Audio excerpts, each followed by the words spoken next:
On the top right corner of the home page is the Student Preview mode. This function allows you to navigate the course as a student. To receive the accurate viewpoint of your students within your course, it is recommended to only use Student Preview mode.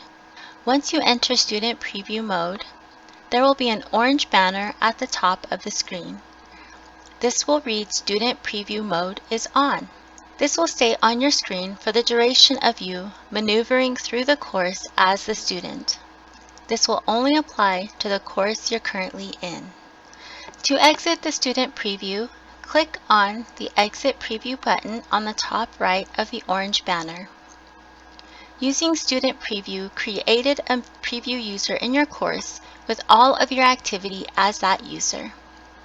This menu will provide options to either delete this user data or keep the user data. You can also select to save and remember this choice and not ask again. Choosing to delete the preview user and all data deletes the student account in its entirety. This includes all data submitted from the student account. Keep in mind, this action is not permanent and is ideal if you are just viewing the course as a student to ensure student accessibility. Choosing to keep the preview user and all data will store the student preview account and all data tied with the account. Keep in mind, the student preview will always be named after yourself and is not a real student.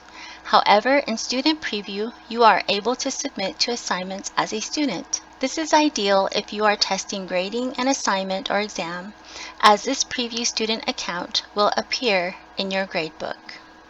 Checking the box for Remember this choice and Do not ask me again will save your selected choice. This will ensure that this menu will no longer appear after you exit the Student Preview. You can always change this choice once you enter Student Preview and select Settings.